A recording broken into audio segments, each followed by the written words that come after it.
коляскада отурганга туура келип же болбосо балдак менен басып жүргөнгө күндөр болду да. Өз күчүм менен өзүмдүн салмагымды көтөрүп басканда мен кайра төрөлгөндөй сезим пайда болду да. 20 килограммдык салмакты кетирген учур болгон.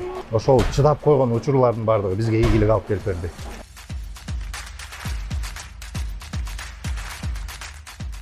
Даниэль, өзүң айтып атсаң, канча килограмм таштадың?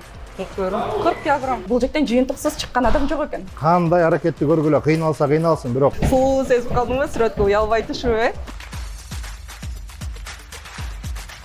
кыйналган учурлар болду. Эркек болгондон кийин ал нерсени көрбөсөң да болбойт. Менде жок болуп турган кезде мени жөлөп турган ошо. Мен чөгүп бараткан жерден ошо киши тартып турду. Мен кулап бараткан жерден жөлөп турду.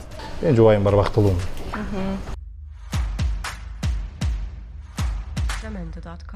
Саламатсыздар, урматтуу көрүүчүлөр, сиздер менен кайрадан Сокол медиа сайты. Анал программа мен Айдана Майрамбек кызы болмокчумун. Коомубуздун эң бүгүлүү проблемаларынын бири болуп ашыкча салмак эсептелинет. Дал ушул ашыкча салмак менен айрымдары дары аркылуу арыктаса, айрымдары дал ушундай спорттук мекемелерге келип машыгып турган учурум. Идеалдуу дене түзүлүштүн сырын ачуу үчүн Демирбек Атайбековго маектешүүгө келип бизден алыстабыздар. Көпчүлүктүн көңүлүнөн чыккан машыктыруучу Келдибек мырза спорт менен канча жашынан алектенерин, спортту күнүмдүк муктаждыкка киргизүүгө эмне түрткү болгонун чогуу билели. Бул ден соолугубуздун мындай айтканда жарым бөлүгү ушундай бир сынганга туура келди да. Машина төбөлүп кетти деп айтсак болот, сүзүп кетти десек болот. Ошолдо биз бир 6 айдай жатып калдык. Анан залга биз айыгуу максатында келгенбиз. Ошол жерден ошол Азиз деген агайыбыз жакшы жардам берди. Баягы адам баласы ошо ооруп аткан учурда моралдык жактан сынык болобуз да. Ошол жерден бизди агайыбыз күчтөп, чыңалып мындай. Биринчи жолу басканда мен ага чейин бир коляскада отурганга туура келип же болбосо балдак менен басып жүргөнгө күндөр болду да. Өз күчүм менен өзүмдүн салмагымды көтөрүп басканда мен кайра төрөлгөндөй баягы сезим пайда болду да. Адан кийин жакшы болуп, убакыт өтө берди. Спортко болгон сүйүүбүз арзый баштады. Спорт бул адамды ден соолук берет экен. Спорт бул деген жашоо берет экен деген баягы балалык сезим пайда боло берди да. Анан кызыгыбыз артып, дайыма ошол оор атлетика менен машыгып, биринчи кадамдарым 2011-жылдан баштап болду. Адан кийин 2 жылдан кийин ошо Бишкек шаарындагы дене тарбия жана спорт академиясына келип тапшырдык. Бул жерде да ошол оор атлетика боюнча тапшырганбыз. Ошол жактан оор атлетиканын бардык түрү менен машыга баштадым. Ошол пауэрлифтинг, бодибилдинг, тяжелый атлетика, ушундай көп бир аракеттин үстүндө боло бердик. Акыры бизге жаман учурду тартуулаган жок. Жаман чөйрөдөн алыстатты. Бала кезден бардыгыбыз эле тентек болуп өткөнбүз, эркек болгондон кийин ал нерсени көрбөсөң да болбойт. Ушул жаман чөйрөдөн бизди алыстатты. Жакшы адамдар менен, жакшы чөйрөгө байлады бизди. Ошонун жыйынтыгы мынакей ушул күндөр, ушул аракеттер, ушул жыйынтыктар болуп келди. Деги эле айтып калдыңыз, унаа менен авария болгондон кийин спортко келип калган. Ооба. Ал эми өзүңүз ушул ашыкча салмак менен күрөшкөн учурларыңыз болду беле? Мисалы, мелдешке даярданабыз да. Ошол учурда керектүү салмакта кетириш керек болот. Жанагы мисалы даярдыктарды көрүп атканда мен 20 килограммдык салмакты кетирген учур болгон өзүм. Бирок баягы азыр бул жерде көрүп аткан процесстер көрүп атасыздар. Мындай эмес, мындай ашыкча салмак эмес. Биздики деген ушул эле чымыр денебизден денедеги сууларды чыгарып, таш булчуң болуш керек да. Ар бир мисалы анатомиядагы кандай булчуңдар бар боло турган болсо, мунун бардыгын көргөзүшүбүз керек да. Бул сахнада ошол нерсе да. Ошол учурда мен гана 6 ай даярдыкты көрдүм. 6 ай даярдыктын ичинде биз нени гана кылган жокпуз. Туура тамактанганды үйрөндүк, кыйналган учурлар болду, тынымсыз машыгуулар, аз уйку болот, көп уйку болот. Ушунун бардыгын өзүмдүн денемен процесстин бардыгын көрүп өттүм. Мына ушунун бардыгы ошол чыдап койгон учурлардын бардыгы бизге ийгилик алып келип берди. Келдибек мырза, азыркы учурда сиздин спорттук мекемеңизде турабыз. Дал ушул мекеме менен бизди кененирээк тааныштырып өтпөйсүзбү? Мисалы азыр мен байкасам, балдар өзүнчө, кыздар өзүнчө машыгышат экен. Бул жерде баягы идеалдуу дене түзүлүшкө жетүү үчүн сизге атайын кайрылышат турбайбы? Анда эмесе өзүңүздүн мекемеңиз менен тааныштырыңыз. Бул жакта сиздер көрүп турганыңыздай эле, бул жакта жалаң мырзалар машыгат, мырзалар. Жаш балдарды да калабыз 10 жаштан өйдө көздөй. Эми ушу ден соолукту чыңдоо максатында келишет. Ар бир келген адамдын баягы мындай моралдык жактан дагы, физикалык жактан дагы мындай алсыз болуп келет да. Ошонун баардыгына жардам берип, жакшы сөздөрүбүз аябай баягы духта көтөрүп алып, духту көтөргөндөн кийин иш өзүнчө жүрө берет. Мына өзүңүздөр көрүп аткандай мына биякта азыр бияктан баштайлы. Даниэль кел. Бул жигит мынакей бизде азыр 4-ай машыгып атат. 4 ай мурда Даниэль болсо 130 килограммдык салмак менен келген. Жашы 15те. Көптөгөн баягы аракеттерди кылып көргөн, башка залдарга да барып көрүшкөн, врачтарга да кайрылып көргөн, бирок жыйынтыгы болгон эмес чынын айтканда. Апасы да келип кайрылган. Келгенде эмне кыласын билбейм. Ошо баламан жыйынтык чыгарып бер. Кандай аракетти көргүлө, кыйналсын, бирок баягы организмине зыян келбесе, эң башкысы жыйынтык бергиле деп. Даниэль, өзүң айтып атсаң, канча килограмм таштадың? 40 килограмм. Азыр аябай тердеп ушундай бир күжүрмөн эмгек кылып аткан экенсиң. Агайыңа рахмат айтасыңбы? Буга чейин башка бир ыкмаларды колдонгон турбайсыңбы, арыктоо үчүн? Бирок алар жардам берген эмеспи? Жок. Сенин максатың канча килограммга жетүү болуп турат азыркы учурда? 80-70. 80-70, Азаматсың. Азыр болсо чыныгы, мунун болсо ушу таш булчуңду кылышыбыз керек. Эми буга деген 1 жыл убакыт керек бизгечи. Буюрса биз менен чогуу болот, окуусун бүткүчө, эртең болсо мынакей мекенди коргогонго жөнөткөн жатабыз. Буюрса ошол жакта да кызмат кылып келет деген жакшы ойдомун. Анткени мындай болгон жигиттердин көбүн узаттык, көбү чынында эле сүйүнөрлүк баягы милдеттерди аткарып келип атышат. Буюрса дагы азыр алдыда дагы чоң да пландарыбыз бар. Жакшы ишке ашып атат. Борсокторум деп деги эле интернет желесинде айтып каласыз. Кийинки борсокторубузду да көргөзөт. Ооба да кийинки. Мухаммед, кел. Мынакей бул Мухаммед биздин жылдызыбыз. Бул жылдыз өтө жакшы. Мухаммед өзү интернетте болсо Муха деп жакшы видеолорду тартат эле, өтө популярдуу жигит. Жигит жашы 10дон 11ге кетет эми. Бул жигит дагы жаңы келгенде 90 килограмм болчу. Азыр болсо 65 килограммга түштү. 25 килограммдык салмак кетирдик. 4 ай аралык болду. Бардыгы ушу команда бир келишкен. Мына азыр биргеликте ошо атаандашуу токтогон жок. Анткени мен дайыма бул Даниэльди болсо сен улуусуң, баарынан улуусуң деп туруп ушуларды лидер кылып койгон. Сен келбей турган болсоң, булар келбейт. Сен калтырбасаң, булар да ийгиликке жетет деп. Ага да бир жакшы сөздөрүм айттым эле. Мынакей артынан эрсип эле келип атышат. 25 килограммдык салмак кетти. Мухаммед сымбаттуу жигит болуп калган турбайсыңбы? Ашыкча салмактардан арылып. Айтсаң, 25 килограммды таштагандан кийин сага азыр жеңил болуп калдыбы? Мынтип ойноп, күлүп, басып, чуркаганга. Кандай экен арыктаган? Жактыбы? Жакшы, бул өзү жаңы келгенде араң басып келген. Ушундай бир кыйналат эле. Азыр болсо, мисалы мындай чурка беговой дорожка деп коет, ал жакта чуркап аткан учурда эч бир кыйынчылыгы жок. Жеңил чуркайт. Өзүн жеңил алып жүрөт. Бир жака жумшасаң мурда бир 10 мүнөт жок болуп кетчү, азыр 1 мүнөттө барып келет да Мухаммед. Сиздин кыздар өзүнчө машыгат экен, ошол жака да барып Ооба. Негизи айтып атсаңыз, айымдардын кээ бирлери интернетте баягы сатып аткан дарыларды ичип артташат да. Ошолорго болгон кеңешиңиз кандай? Ушул тууралуу өзүңүздүн оюңузду айтсаңыз. Негизи өзү кажет эмес дарыларды ичипчи. Себеп дегенде биз туура тамактанып эле, туура тамактанып же болбосо бир керектүү кыймылдарды жетишерлик кыла турган болсок, биз бардык ден соолугубуздун да, сулуулугубузду да жоготпойбуз да. Адамдардын саны абдан көп келип катышып аткандардын. Мынакей Раяна, кел карындашым. Раяна жанагы Мухаммеддин эжекеси болот. Экөө бирге келишкен, салмагы 90 килограмм болуп келген бул дагы. Азыр болсо, салмак канчага түшүп калды азыр? Азыр 70ке түштү. 20 килограмм таштадыңбы? Уже 20 килограмм салмак таштап койду. Бул учурларда сага кандай болду, эжекең менен бөлүшүп берчи.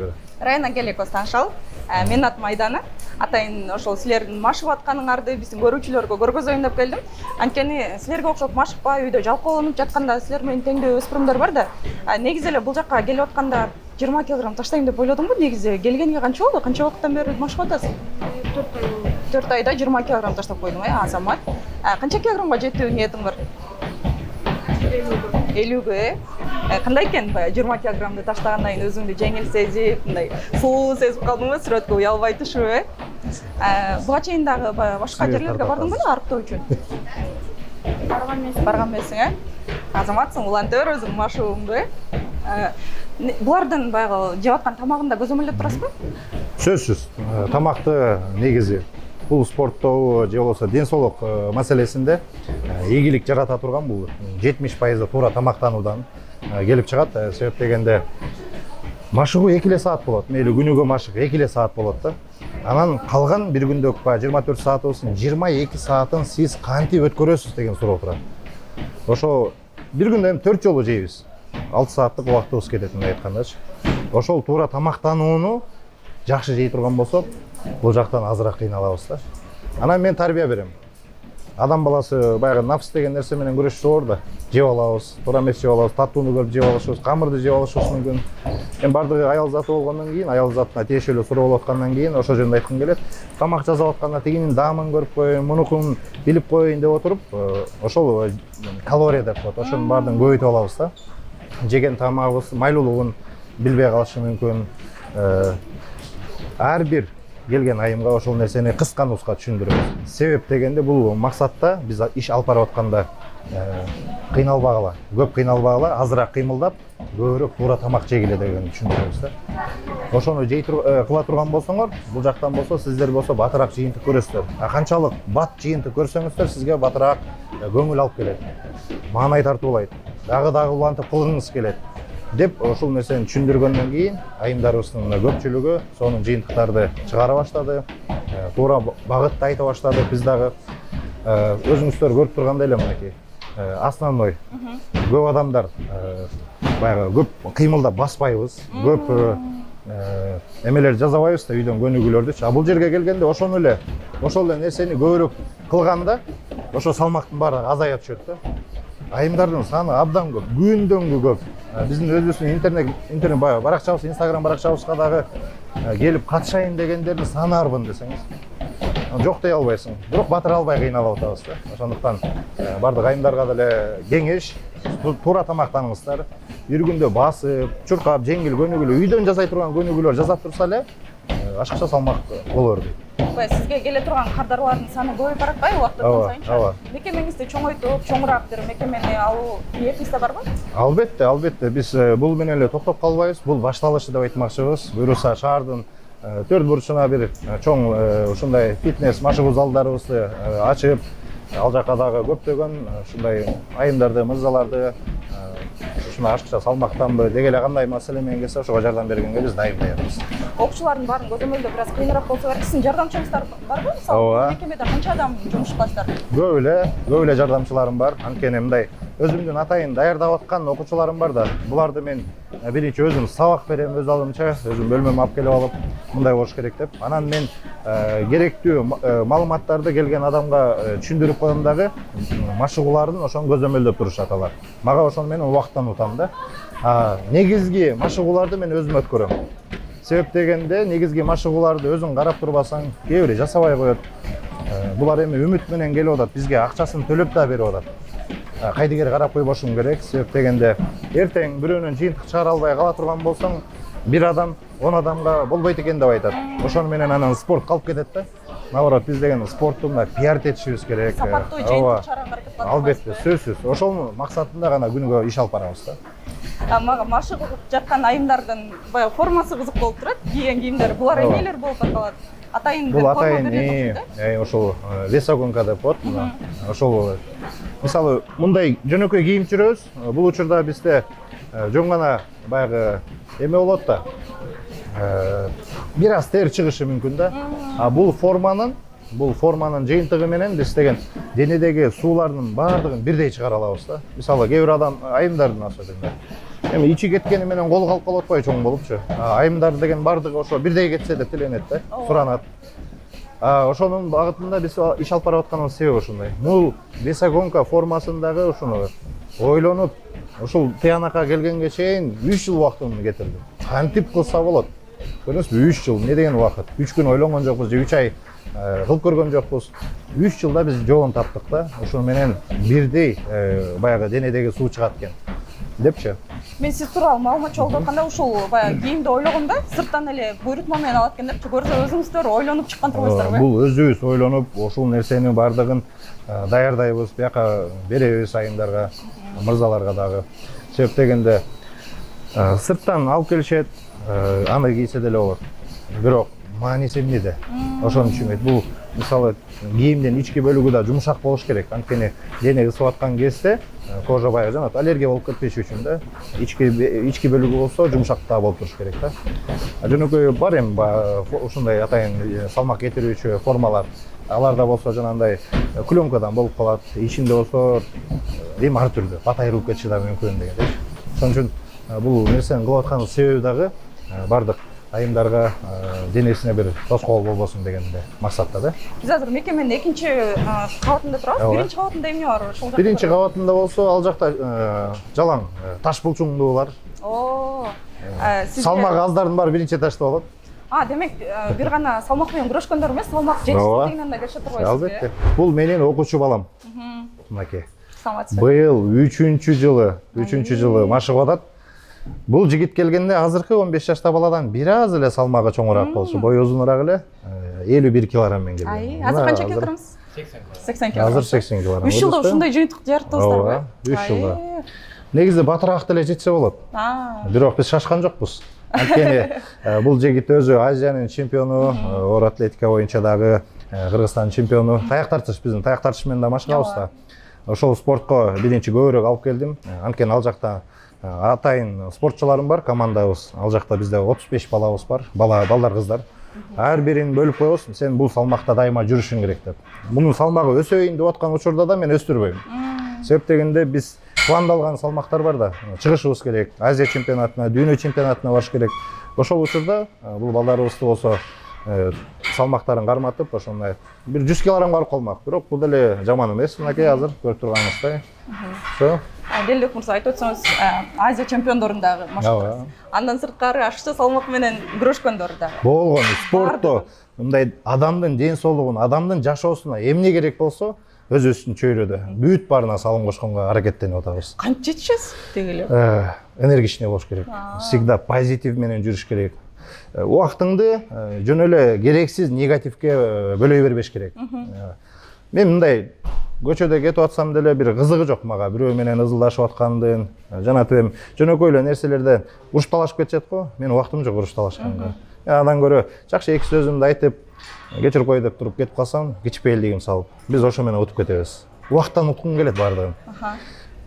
Өзүңүз деле байкасаңыз, убакыт ушунчалык тездик менен өтүп атат. Эчтегеге жетишпегендей да. Бирок мен аракеттенем, ар бир убактымда көп нерсеге пландап койгом, жетишкенге. Баягы булчуңдуу мырзалардын көпчүлүгүн ойлошот да, спорт мекемесинде келип алып эле машыгып, китеп тармагын такыр эле карабайт, китеп бетин ачпайт депчи. Сиз деги эле мындай илимий жактан дагы өнүгүүнү карап турасызбы? Албетте, албетте. Баягы ден соолугубуз, мисалы, күчтүүлүгүбүз менен биз деген убактылуу күндөрүбүзгө жетебиз да. Бирок билим менен биз өмүр бою жашай алабыз. Андыктан эч качан билимди таштап койбош керек. Билимди наоборот күнүгө изденүүнүн үстүнө жүрүш керек. Сен ошондо ийгиликтин эми туу чокусуна десек, бул Альберт Эйнштейн болуп кетпейлик, бирок биз Келдибек Атайбеков болуп эле жөн гана, бирок пайдалуу сөздөрүбүз менен бөлүшүп турганга даярбыз да. Негизи эле ушул спорт мекемеге сизден маек алуу үчүн келер да. Айымдардын жазганын окуп калып, мен барайын дедим эле, бирок каражат канча экенин билбейм. Кымбат болуш керек аябай депчи. Бирок баракчаңыздарды карасам, анча деле кымбат эмес. Салыштырмалуу баягы көп эле мекемелердин эле баасындай, бирок сапаттуу, бардыгын жыйынтыгы бар дегендей. Өзүңүздүн ошол машыктырууңуз канча сом турат бир айга, ошону айтып өтсөңүз. Биздин машыктыруубуз негизи өзү кымбат турушу керек. Бирок эми мындай өзүм деги эле бала кезектен бери неменен мындай дүйнө же болбосо мындай бир мону чогултайын, мону алайын деп вообще кызыкпайм. Мен дүйнө көрүп кызыгам да, мындай жашагангачы. Өзүмдүн позитивдүү жашоомдо бир керектүү нерселер гана болсун дейм. Жетишерлик мүмкүнчүлүгүм болсо, бирөөдөн сурабасам, бирөө ашыкчы болсо бере беребиз, аябайбыз. Ал эми биздин койгон баабыз, биздин кичинекей эле сумма. Ошол элге жардамын берсин. Каждый второй келип, мындай ар бир экинчи адам келип чөнтөгүн туура келсин деген максатта да. Ал эми биздин кылып аткан ишибиз менен өзүбүздүн биз чоң сумманы коюп койсок деле болот. Колунда барлар гана келе алат да. Антип бөлбөш керекпиз биз элди. адамдарды экиге бөлүп сен байсың гана сенде бар сенде жок дебешибиз керек. Баардыгын мен бирдей көргүм келет. Баардыгын да ушул жактан чогуу көргүм келет да. Жөнөкөйүн дагы, укмушун дагы бирдей көргүм келет. Анткени мен бул жерде агай болуп өз кызматымды кылам. Алар биздин астыбызда болгону окуучу өз кызматын аткарышы керек. Анан 4000 сом биздин кызматыбыз 4000, 5000 сом. Мисалы күнүгө келсе 5000 сомдон, черезден келсе 4000 сом болот. Абонемент болсо 2000 сом, 3000 сомдон эле. Анткени ошого жараша биздин мекемеде дагы мүмкүнчүлүк бар.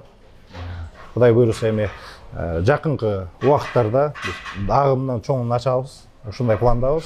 Ал жакта башка баа коебуз. Ар бир райондун, ар бир чөйрөнүн өзүнүн эмесине деңгээлине жараша ишти кыла беребиз да.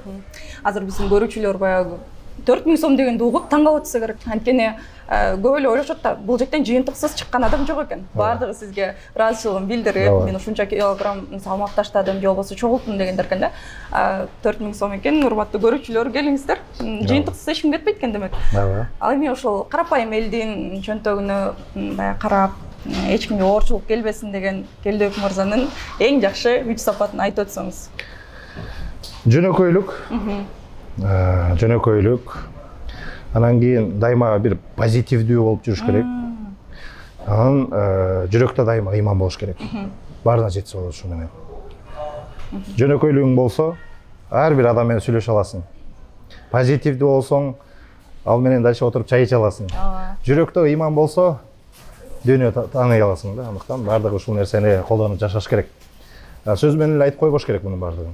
Биз колубуздан келишинче мен өзүмдүн намысымды, өзүмдүн баягы биз эркекпиз. Бизге берилген ыйманда берилген нерселердин баардыгын так аткара албасак дагы эркекке берилген нерсенин баардыгын аткарып жашаганга күнүгө аракеттенем. Ошого күнүгө ынанам. Келдебек мырза, сизди үлгүлүү мырза катары көпчүлүгү көргөзүп келишет. Соц тармактарда дагы өзүңүздүн жеке жашооңузду жашырасыз. Айымдарга көбүнө кызык болсо керек. Сиздин үй бүлөлүк жагдайыңыз кандай деги эле айтып өтсөңүз. Үй бүлөлүбүз. Эки баланын атасыбыз. Ушул күндөрдү мен пландап, мен мисалы 10 жашымда, 20 жашымда эмне боло турганын мен өзүм пландачу элем. Анан эрте эле үйлөнгүм келчү. Ошондой эле биз 20 жашыбызда үйлөнгөнбүз, пландагандай элечи. Келинчегибиз болсо 19 жашта эле. Азыр болсо мынакей 11 жылдын жүзү болуп кеттир. Кудайга шүгүр. Баягы аял жакшы, эр жакшы дейт. Вазир жакшы, хан жакшы дейт. Аялың жакшы болсо, сени хан кылат дейт. Мынакей ушул күнгө биздин ушул учурларыбызга дайыма поддержка берген, дайыма ушул дуктан тайдырбай аткан мынакей ошол келинчегибиз. Мен дайыма айтам, дайыма ушул кишини барктап баалап, ар бир нерсесин, оозунан чыккан нерсесин колуман келишинче жок дебегенге аракеттенем. Себеп дегенде, менде жок болуп турган кезде мени жөлөп турган ошо. Мен чөгүп бараткан жерден ошо киши тартып турду. Мен кулап бараткан жерден жөлөп турду. Жокчулукта дайыма билгизген жок. Сен мындайсың деген жок. Сен только мыктысың, сенде болот, сен ийгилик жаратасың, бизде могу күн келет деши. Мынакей, ошол күндө биз таянып турабыз. Азыр мен всегда айтам. Достун ордуна дос, атанын ордуна ата, эненин ордуна эне. Ошол баягы карындашымдын милдетин аткарып келет. Бардык каприздерин бирдей көргөзгөндө, мен ошонун бардыгын да үй бүлөмдү элестете алам да. Эң башкысы ошол адам бар. Биздин билбейм, менин жашоомдогу шаңдуу жашоо болот да. Мынакей көрдүңүзбү? Всегда айтат элем. Эми биздин жашырып келген себеби эмнеде? Баягы дайыма бир бактылуу өзү тынчтыкты каалайт да. Жашырып, эми мындаймын, мен тигиндеймин деп берсек биз адашкан болобуз. Андай менин табитиме туура келе турган нерсе эмес. Буйруса күндөнгө дагы изденүүнүн үстүндөбүз. Акырындан дагы жакшы бир багытка үндөнүп атабыз. А киши дагы өзүнүн сферасында мыкты инсан. Сиздер журналист эле. Ошондуктан кандай багытта болбосун өзүңдү жакшы алып жүр деп тарбиялаган дагы, жакшы сабагын берген дагы ошол. Тарбиялаган дегенде кандай? Журналисттер мындай сүйлөйт, мындай жооп беришиңиз керек деп, мындай бир мага бир багытын үйрөтөт эле да. Биз эми спортчулар өзүбүздүн берилген баягы тапшырмалардан аткарганды мурда билчү элек.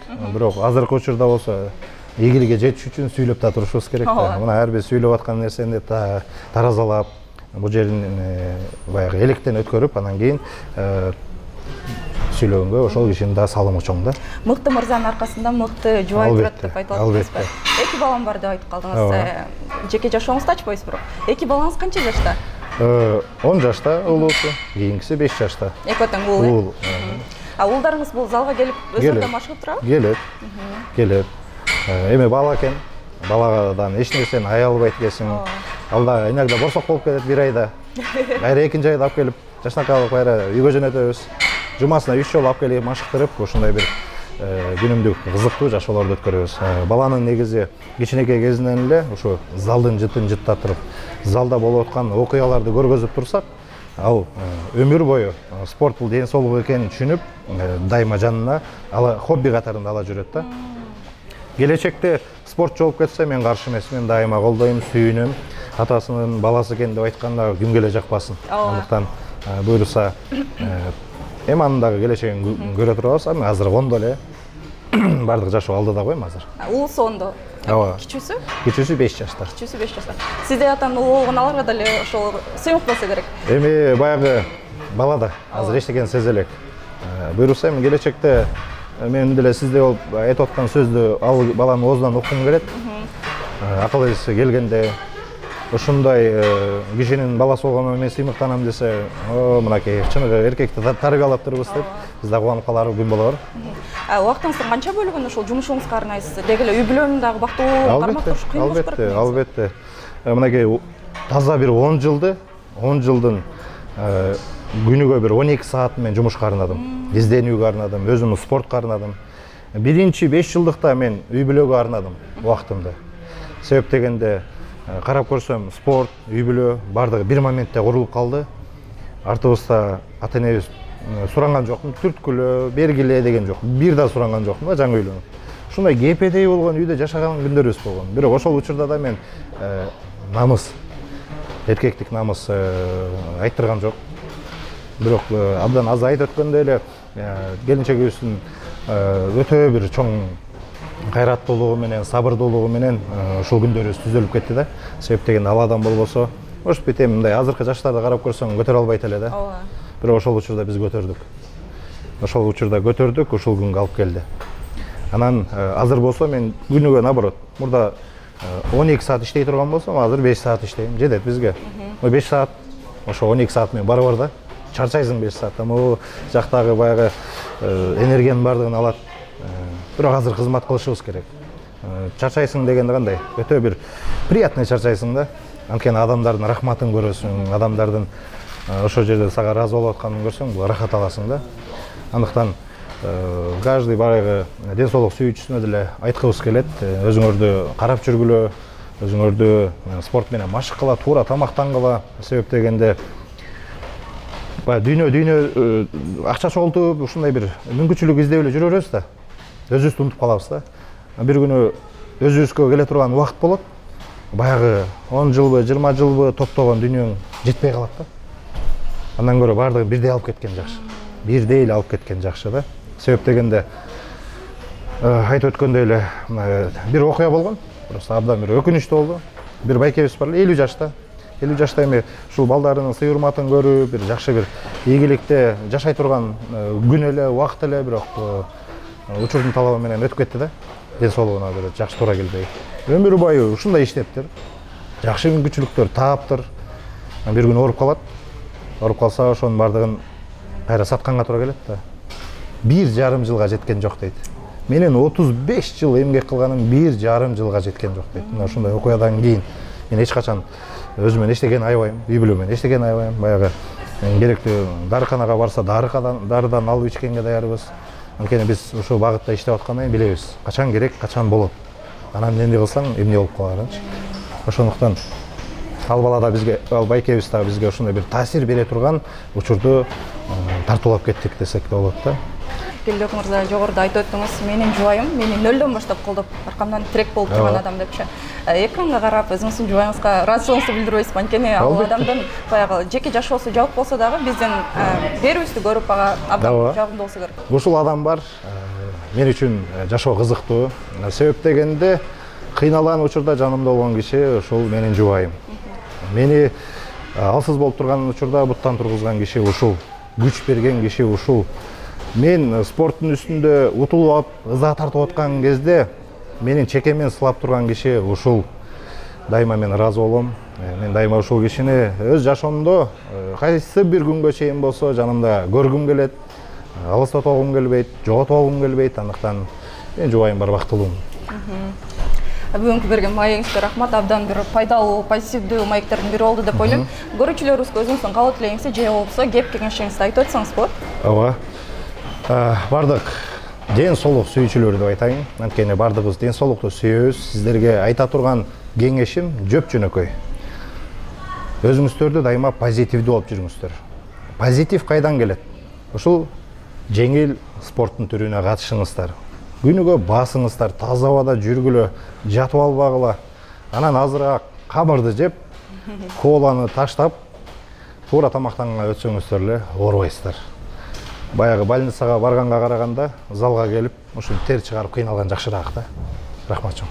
Сизге ыраазычылыгыбызды билдиребиз. Колуңузда бай көйгөйлүү маселенин бирин колуңузга алып, ашыкча салмактан арылтып, мыкты сапаттуу жаштарды тарбиялап атканыңызга, биздин коомубузга өзүңүздүн таасириңизди тийгизип жатканыңызга абдан кубанычтабыз. Рахмат. Ыраазычылык билдиребиз. Ал эми биздин көрүүчүлөр, биздин кийинки эфирлерде абдан кызыктуу болот. Бизден алыстабаңыздар. Деги эле спорт бул адамдын жашоосунун бир бөлүгүнө айланса, узак жашоонун кепилдиги деп жөнүнөн айтылбаса керек. Саламатта калыңыздар.